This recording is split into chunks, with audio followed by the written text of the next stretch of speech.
our behavior, what we do, how well we perform is totally dependent on our mental state. So if we're frazzled, upset, tense, nervous, anxious, or any of those things, our behavior, our actions are going to follow suit. And we therefore can't perform optimally. Take control of your career and compensation right now. It's your 5-minute career hack. Welcome back, hackers. We are diving back into another episode of the 5-Minute Career Hack podcast. We are your go-to source for education, experience, and exposure to empower your career journey. And as always, it's about taking action. And today's guest is about to drop some serious wisdom that you are going to want to turn into actionable steps. But before we get started, don't forget to hit the subscribe button so you never miss our weekly career hack videos. During this episode, share your thoughts, take notes in our comments, share it with friends. We are so eager to hear what resonates with you and how you plan to unlock your full potential. Now, like I told you all, today we have a true powerhouse with us, and his name is Tom Hannemann. Here's a little bit about Tom.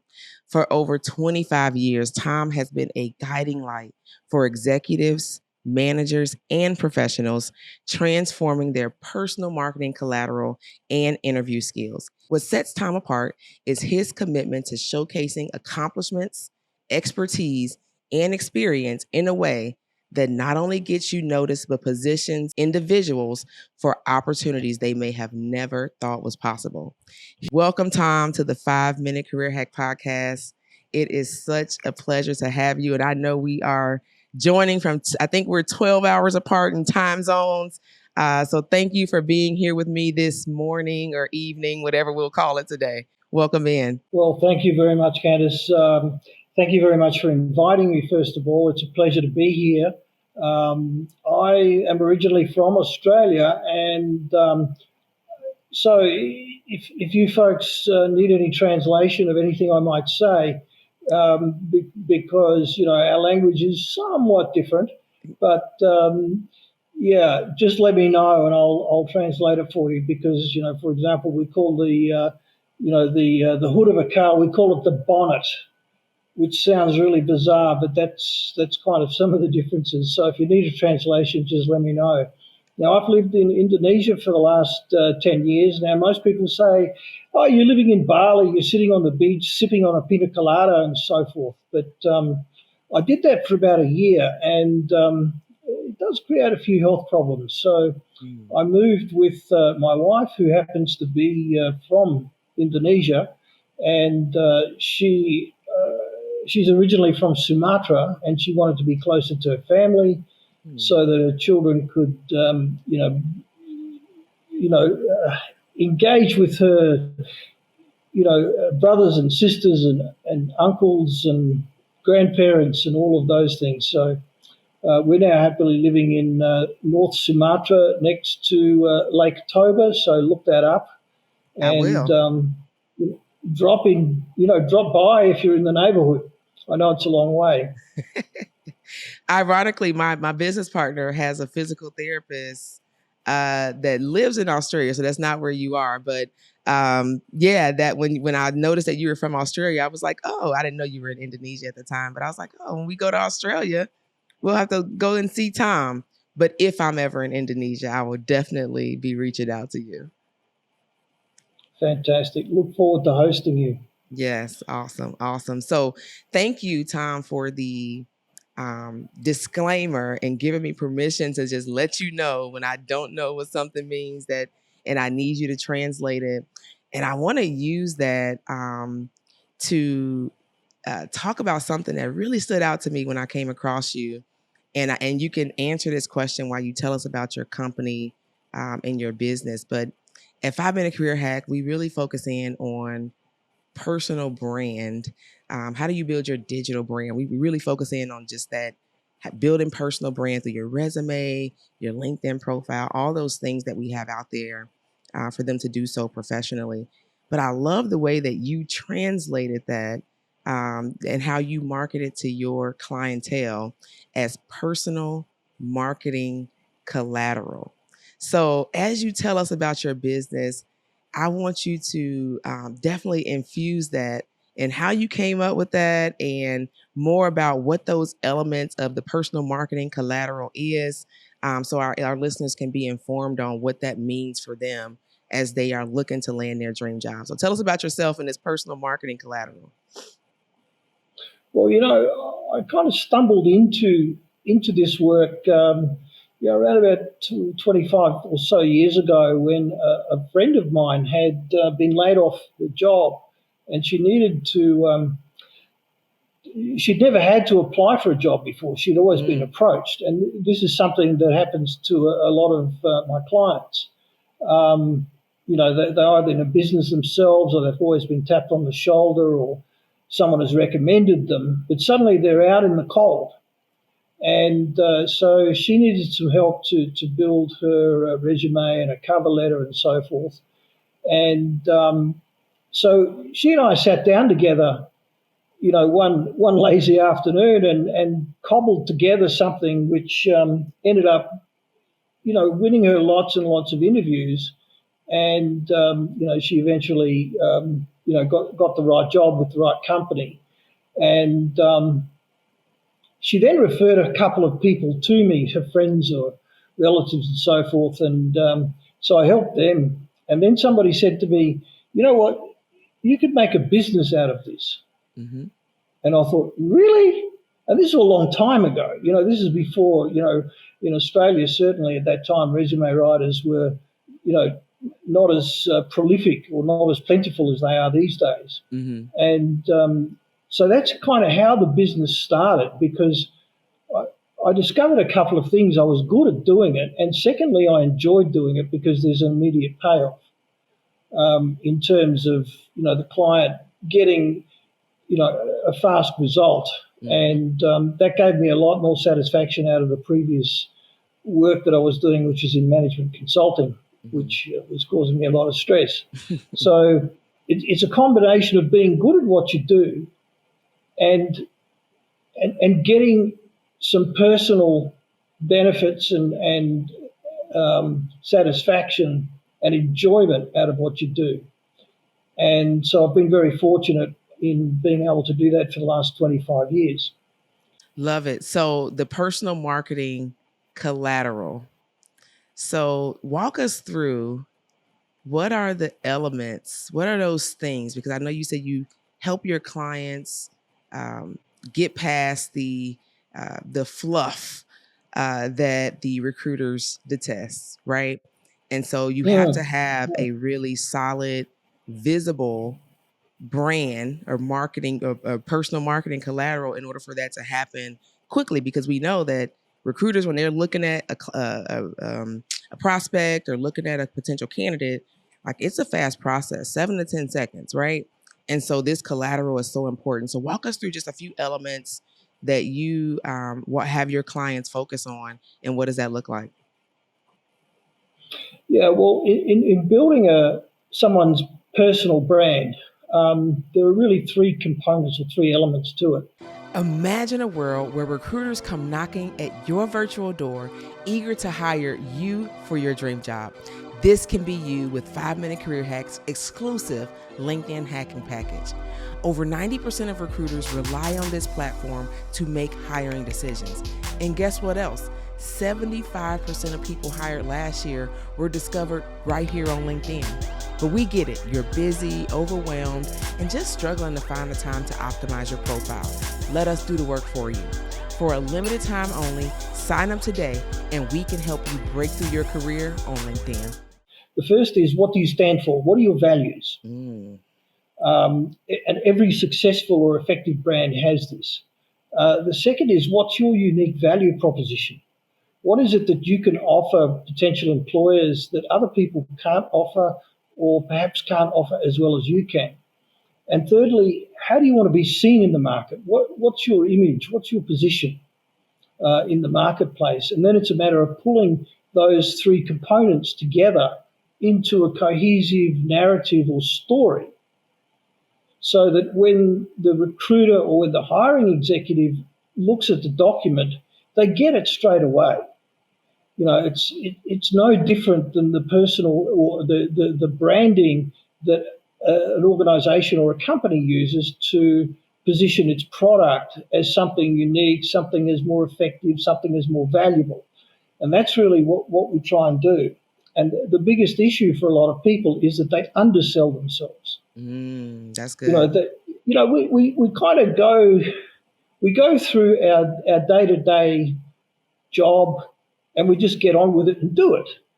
And, it's a bit like the scientist coming home from the lab and their partner asks them, how was your day today? And he or she says, yeah, it was pretty good. I discovered the cure for COVID. So what are we going to have for dinner tonight? It's kind of like this. Yep. We kind of take ourselves for granted. Now, when you're building your marketing collateral, be that a resume, a LinkedIn profile, a cover letter, or a biography, that's not the time to be self-effacing. That's the time to be not bragging. I mean, there are people who go out there and say, guess what? The old Muhammad Ali phrase, I am the greatest. Yeah. Now, unless you're Muhammad Ali and you actually are the greatest, probably doesn't go down that well. So it's striking that balance between,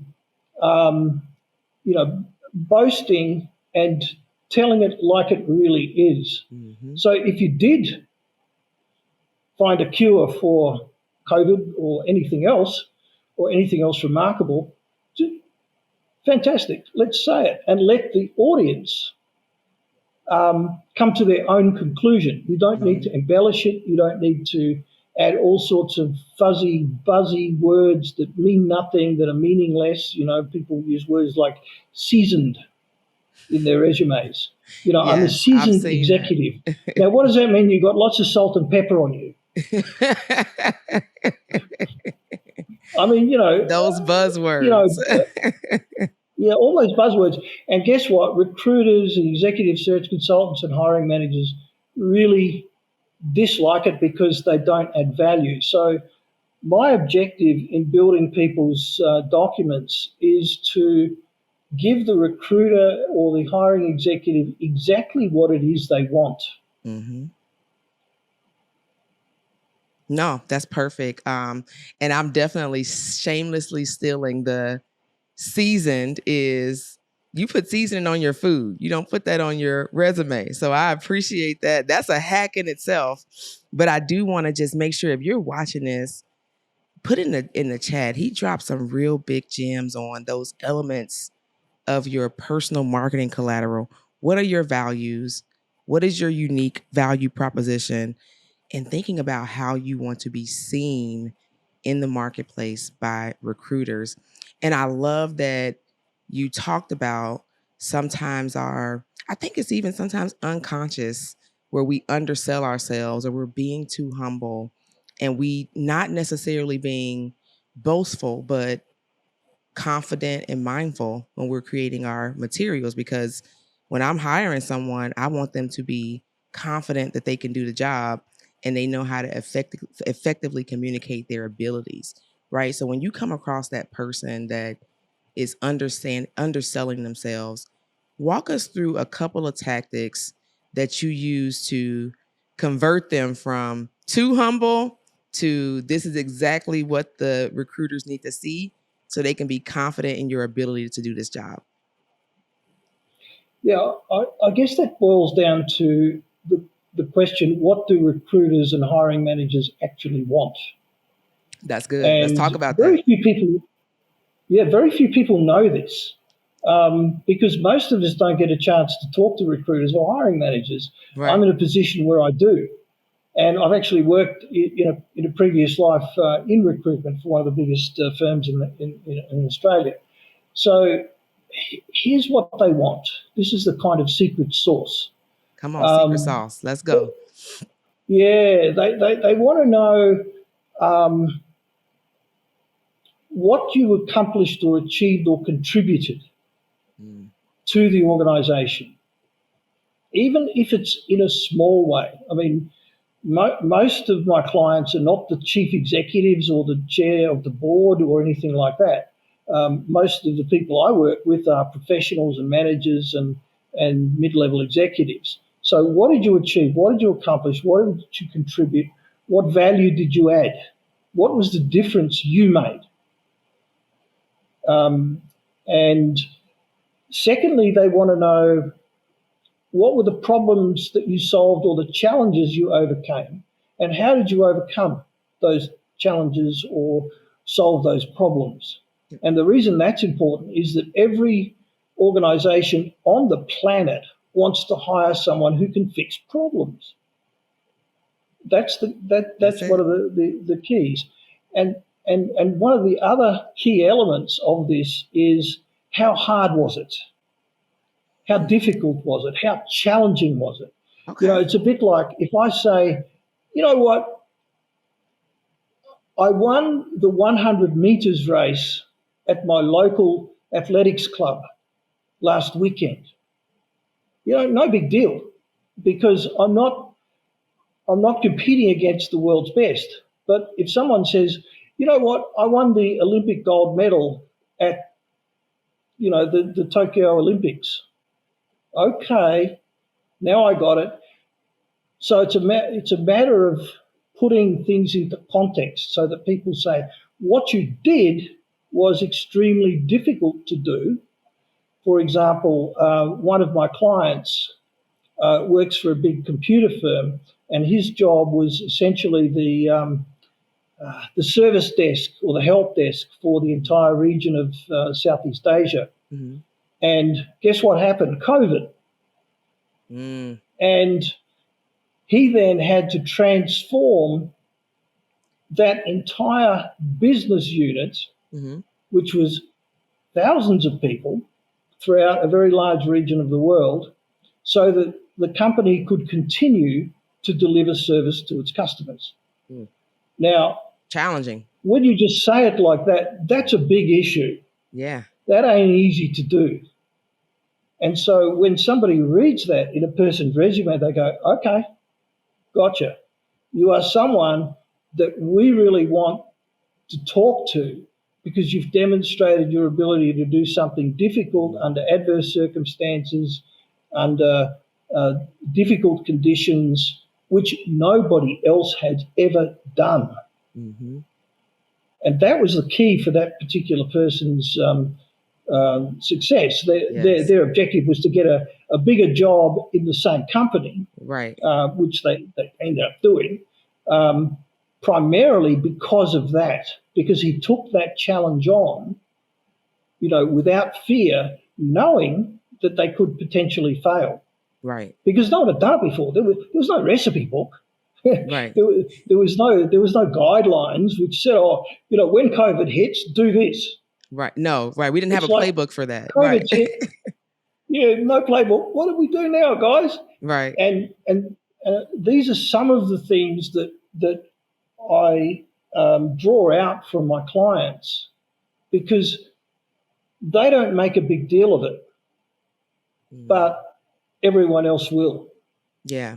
No, that's really good. I love the challenges. So I'll share a couple things. One, I had a formula that I use already, and you kind of helped me add something to it. So I love alignment, and then I also love addition as well. So the formula that I've been using is, okay, what was the action that you took? What was the task? So how did you do it? Right. And then what was the impact? So I call it ATI. And so when I think about what was the challenge, it may be correlated to task, but there was a challenge there and what I'm hearing you say is what sets you apart is your ability to problem solve, your ability to critical think.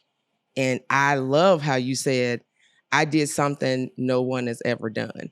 Now, that may not always be true in the case of non-COVID type things, but you can communicate it in a way of, this is how I stood out in my organization because I completed something or I achieved something that broke a record in a company, and I can now call a personal marketing achievement for me, if that makes sense. But what I thought about when you were talking was some advice I got maybe back in 2014 from a former mentor. And I was preparing for an interview for a promotion.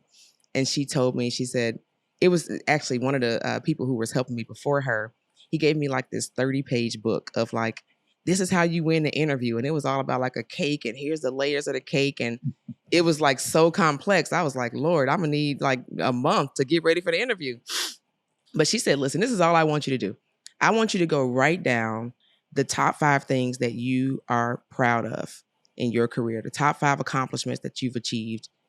And then I want you to think about, how did you do it? What was the challenge? Which I hadn't even added that to the formula I use today. What was the outcome? And the cherry on top is always, what did you learn during that challenge that you can apply to anything that they throw at you in the interview? And when you write those down and you really think through those elements for each question, then when they ask you and start shooting anything to you in the interview, your mind is already in your mind about, hey, here's these top 5 things that I've accomplished. And I can talk about this in an interview because I've already thought through this scenario. Some call it, it's escaping me on how you communicate in the interview. The situation, the STAR method, that's what it is, the STAR method. Some talk about that, but it's really the same thing, but it's forcing you in advance to think about those challenges, to your point, that led to accomplishments. And then you having to think about how you did it, who'd you take with you, what was the outcome, and then, how did it make me better to experience that, which shows your ability to overcome any obstacle that may be thrown at you in the workplace. Does that make sense? Yeah, in fact, that's very much the way that, or one of the elements of my interview coaching is Awesome. use the STAR method to, first of all, help you structure your answers and to keep them to the point. Yes. Because a lot of times people want to carry on and give them chapter and verse, whereas you've got a 30-minute interview, 45-minute interview or so on. And so using the STAR method, which is, situation, what was going on, what was the challenge, what needed to be done, the task, the action, what did you do? And importantly, why did you do it that way? That's a good one. That's a good addition. Because there's often many ways to tackle an issue or solve a problem. So why did you do it that way? Was it because of cost? Was it to do with speed or convenience or, for the company's reputation? Whatever the reason was, so that people understand the rationale behind and the thinking behind what you've done, so that they see you as a person who looks at an issue or a problem from multiple perspectives. And then what was the outcome, the result, or the benefit to the organisation and its customers or clients. Right. So we do that very much in interview coaching. And can I just stay on interview coaching for a bit? Is that okay? Yeah. Okay. So the key differentiating factor is your mental state. There it is. Now, we're in the middle of the time of we're talking. We're in the middle of the United States Tennis Open. Okay, so this is time for translation. You said the United States what? Tennis. Okay, gotcha. Okay. Oh, sorry. Yeah, tennis. Yes. Yeah. So we're in the middle of this massive big tournament, millions of dollars of prize money, ranking points, reputation, prestige, all of these things, lots of endorsement deals up for grabs, depending on how well you do. Now, what we've seen during this tournament and others is players that you expect to win have not. And then the question becomes, were they injured? In some cases, yes. But those who weren't injured, what's going on? It's all up mental. Here. That's right. Their mental state. They win, for example, the first set 6-0, wipe the floor with their opponent. And this has happened in a match that was only yesterday or the day before. And the second set, they lose 1-6. So it's a complete turnaround.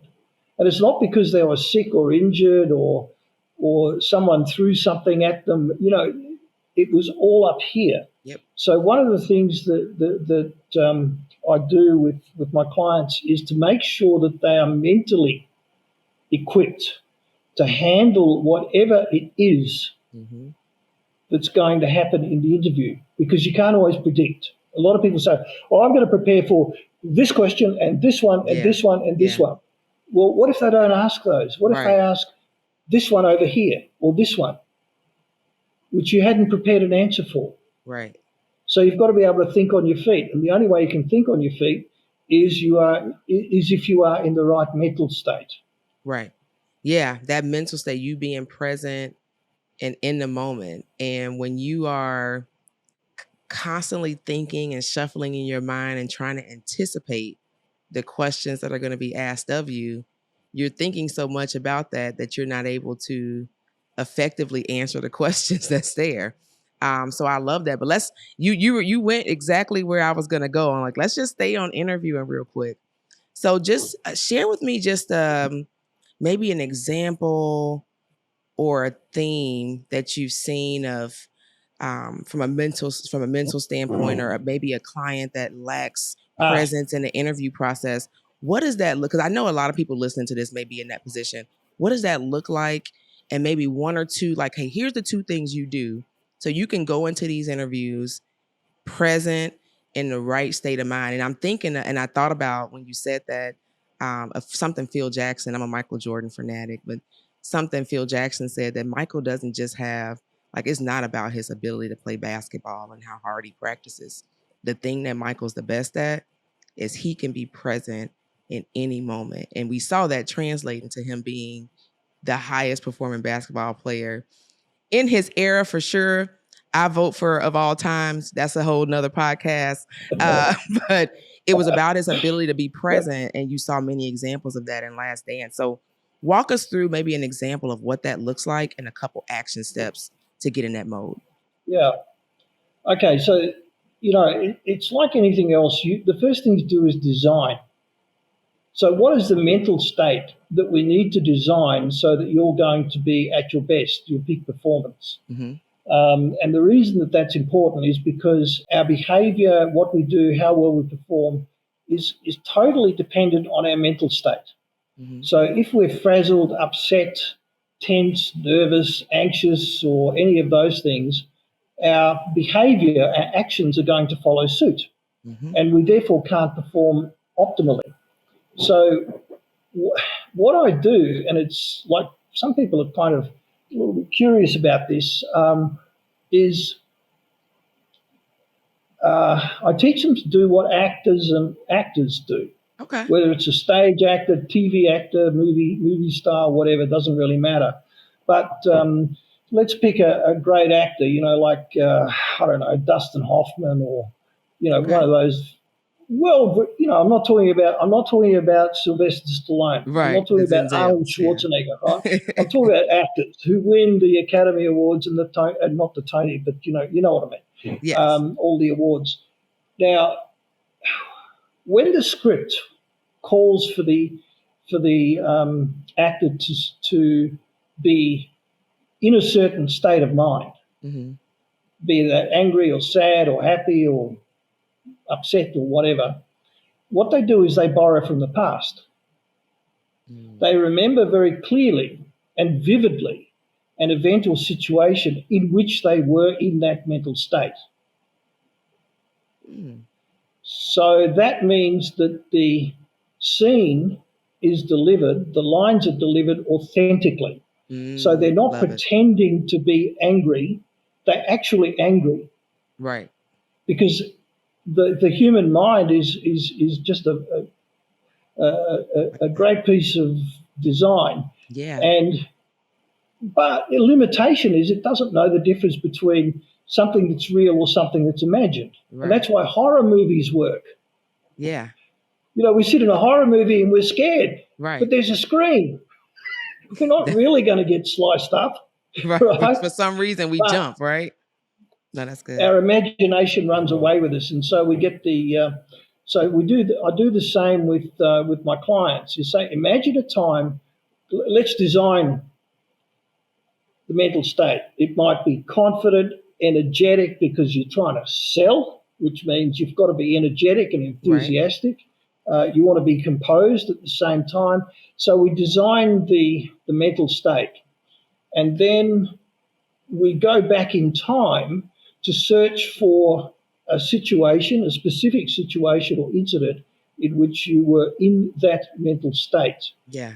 And the mind was beautiful because as soon as we remember something, we re-experience today the same emotion that we did at that time, even though it was 5 years ago, even though it was 25 years ago.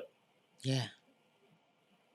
And, the other day we were sitting around in a family group and we were remembering my wife and brothers-in-law and sisters-in-law's father. And he passed away about 10 years ago, 11 years ago. And and everybody was in tears. But that was 12 years ago or 11 years ago, because they were remembering the situation, the event very clearly and very, very, very vividly. Yeah. So the same principle works. When we remember something, we recall the emotional state. And then it's about a straightforward technique of anchoring that mental state. Yes. So that when people go into the interview, they are mentally fully prepared to do their best job. Yeah. And that's all you could ask. Do your best job. Come out of it knowing that there was nothing else you could do, even if you didn't get the job. Mm-hmm. Even if they decided you weren't a great fit for the organisation. Right? It happens. Of course. Of course. But it's the right decision. Right. Because if you're not a good fit for the culture, if you're not going to work well with some of the other folks in the organisation, then you're better off not. Absolutely. Not getting the job, because you're going to be miserable for the next 6 months. That part. While you find something else. Imagine your mental state after that, right? You go into a job that you weren't supposed to have, and then you end up miserable anyway. That's definitely not what we want our clients to be either. Yeah, no, it's happened to me. Oh yeah. I believe in being humble, open, and transparent, hot. And it has happened to me as well. So I can certainly relate. And thank you for walking us through that example. I think that is so relatable. And even as you were going through it, what came up was, what you're thinking about impacts how you feel, and then it impacts the action that you take. So anytime I'm like, man, I'm not moving around the right way, I'm not answering the question the right way, I can always go back to my thoughts. So I love that example. And it sounds like you describe, which is, I think, one of the elements of the law of attraction, is visualization. So when you're going to an interview, visualize yourself doing that job, right? Or visualize yourself doing things that have prepared you for that job, so you can actually speak to that, versus visualizing yourself not winning the interview, or visualizing yourself and thinking about how nervous you are. You have to think about, what does success look like on the other side of this interview, and put yourself there, right? So you can be in that mental state that you're looking for. So thank you so much for sharing that, the actress technique, the actor and actress technique, because that's what allows you to be in the moment, play with every emotion, or articulate the words that you need for that scene in the interview. Excellent. If you guys missed that, press rewind, write that down. Tom just dropped probably what I think is the most major hack in this entire interview, and I appreciate it. So, final thoughts, Tom. I know we're a little bit over time, and this has been so impactful, and I look forward to a continued partnership and continuing this conversation. Look out for details for that, for sure, everybody who's watching. But any final thoughts? If there was one more thing you would share with those who are listening about winning the recruiter, your personal marketing strategy, drop one more quick hack, and then I will close us out. Look, it's just more about the future. A lot of people are worried. Mm-hmm. A lot of people worried that, things like technology, artificial intelligence, and all of those things are going to take over my job. But when you look in history and go back to the coming out of the industrial revolution, are there less jobs today than there were pre-industrial revolution? No, there's actually more. Mm. And what's happening is that because of some very smart people who take risks, entrepreneurs, Mm-hmm. they find ways to optimize the technology. So there's someone who invents this This is tech, true. and you have these entrepreneurs who say, I can make use of that. And so more jobs have, in fact, I mean, you look at the employment and unemployment rates in some of the developed countries like the US, Australia, Canada, and so forth. Unemployment is, in fact, been fairly stable. Yeah. It hasn't, wow, we've got AI, unemployment's going up to 93%. Yeah. No, It's it's not not. causing the world to fall Because apart. different kinds of jobs are being created due to the internet. We've got data analysis, data scientists, cybersecurity experts, application creators, electric vehicles. So the new tech is in fact producing more jobs than have been destroyed. Mm. And that's kind of, it's just not my supposition or thought.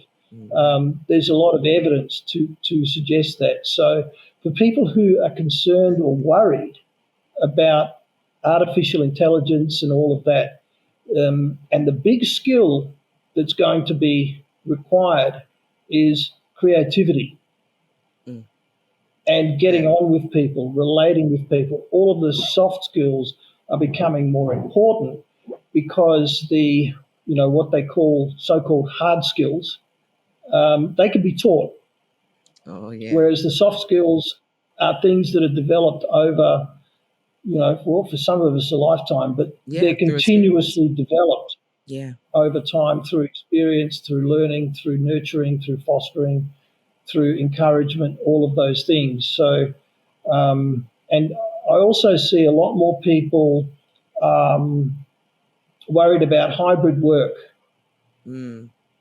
A lot of my clients come to me and say, oh, I want a job where I can work from home for 4 days a week or 3 days a week or even 5 days a week. And that's going to be a continued debate over the next 18 months, 2 years, until things settle down or until the next pandemic hits, which we don't know when that's going to be. And it could very But much well happen. I think my last comment really is about don't concern yourself with technology replacing you. Mm. It won't replace you. You might have a different job to do because of the technology, Yeah. as opposed to instead of the technology. Yep. No, that was major. And the word I heard you say over and over again was worry. Worry. People are worried about this and worried about that. And I try to think about like what my perspective, right? Sure, the bad things or the unexpected things are going to continue to happen. And if I spend my time worried about that, that's time I could have been using to upskill, to figure out a new way to use my gift, to figure out, to your point, how I'm going to make technology work for me and not let it happen to me, right? But it's about perspective. If you're spending the time worrying, sure, we're business and we're operators, we're business owners, so we have to think ahead of the challenges, right? But we also have to shift the perspective to how can I be better prepared for those challenges?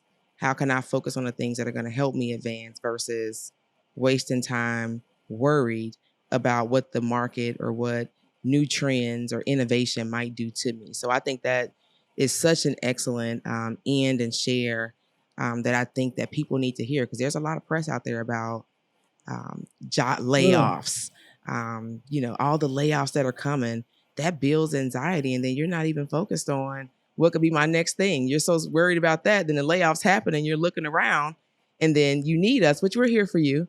You need Tom, you need the 5-minute career hack to help you out of that, but we want to help you proactively. So you've got this amazing episode that Tom gave amazing and awesome hacks on how to be in the right mindset, how to win the interview, how to elevate your personal marketing collateral, and how to make sure that you are prepared for the future. You've got 5-Minute Career Hack every week, dropping an episode that helps you in your pivot. We're pivoting daily, honestly. And that just hit my spirit, but that your pivot in your career, in your confidence, and in your company. You have episodes every week that helps you to make those pivots with the right mindset and all the career hacks you need to advance in your career.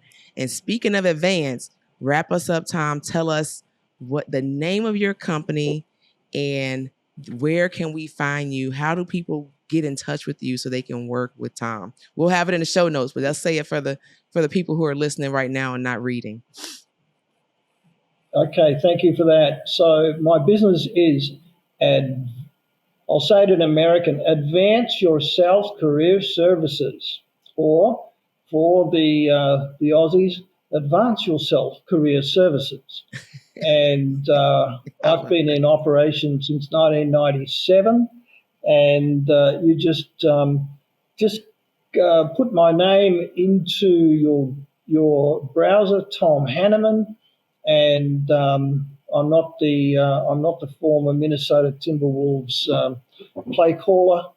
I'm the other guy, and you'll find me on LinkedIn. Get in touch, connect, book a conversation with me, and we'll help you get moving. Awesome. Get moving, no fluff, all action. Tom, it's been such a pleasure. I learned a ton talking to you. Hopefully, I'm actually confident that somebody listening to this was able to take away at least one thing, but definitely 5 things that they can do to enhance their career journey. So thank you so much. We look forward to having you back one day, and I'm excited for what the future holds for Tom Hannemann and the 5-Minute Career Hack. Well, thank you very much. It's been a pleasure speaking with you, and I hope you folks out there got a lot out of today. Awesome. Thank you. Well, listen, I am the thing standing in between Tom and him going to bed so he can start his weekend. So thank you all for joining us today. Be sure, subscribe to the channel, set your notifications so you can be aware of our weekly videos. Share this with 5 friends and leave comments telling us how you felt about this episode, what you learned, and how you are going to take action in your career journey. I love y'all, and be well. Now, the 5-Minute Career Hack, we call this hacking. Look at you. You just did it. And you don't have to stop here. Take one step every week and ensure that you are pouring into you and getting closer to your career goals. Yep, you see that button down there? Hit subscribe, but don't stop there, because you know what they say, sharing is caring. So take 5, and we'll see you next week.